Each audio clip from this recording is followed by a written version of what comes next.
एक बार फिर मैं सम्मान स्वागत करना चाहूंगा परम श्रद्धेय परम आदरणीय हमारे बीच उपस्थित हम सबके प्रिय अतिथि विशिष्ट अतिथि जी ब्लॉक प्रमुख सियर बलिया और संगीत के प्रति विशेष रुझान रखने वाले आदरणीय बड़े भैया आलोक कुमार सिंह जी उपस्थित हैं। भैया का ध्यान चाहूंगा आपके चरणों में सादर वंदन प्रणाम, जिन्होंने आज के सुपरस्टार बड़े भैया खेसारी लाल यादव जी को खेसारी लाल बनाया।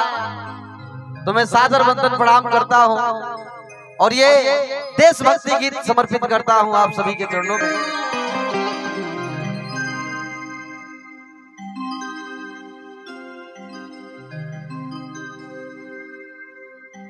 अभी हमने तमाम घटनाएं देखी, आतंकी हमलाएं हमने सहा है, पहलगाम, उरी और तमाम पुलवामा, तमाम अटैक हमने सहा है और जवाब भी दिया है। ये गीत समर्पित करता हूं।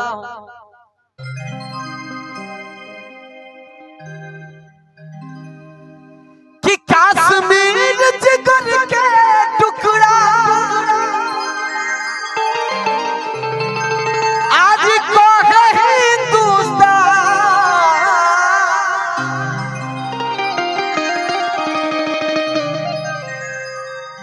कि कश्मीर जिगर के टुकड़ा आज को है हिंदुस्तान, हमर जान होवे हो, हमर जान होवे हो। एगो छोट लड़का हमन की भारत का कहता कि कश्मीर जिगर के टुकड़ा होके हिंदुस्तान,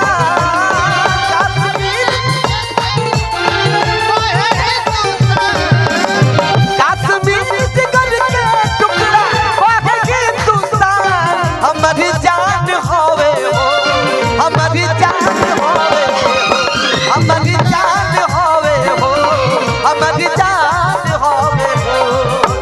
एक साथ जय हिंद बोले हिंदू मुसलमान, एक साथ जय हिंद बोले हिंदू मुसलमान, हमारी जान होवे हो, हमारी जान होवे हो, हमारी जान होवे हो, हमारी जान होवे हो।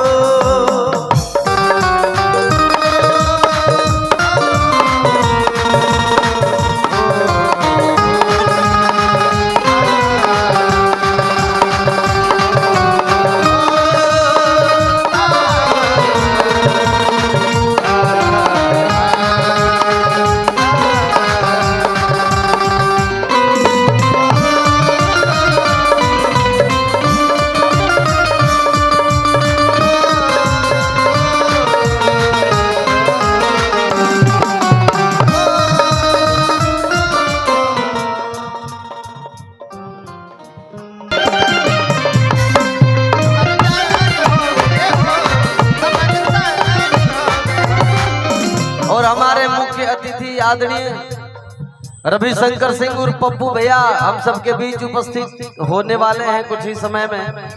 हमारे सभी सम्मानित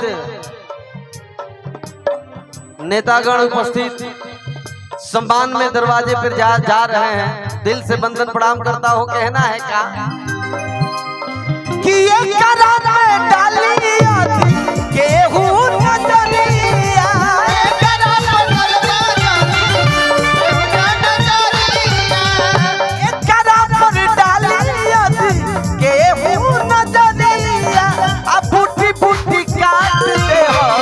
कतरे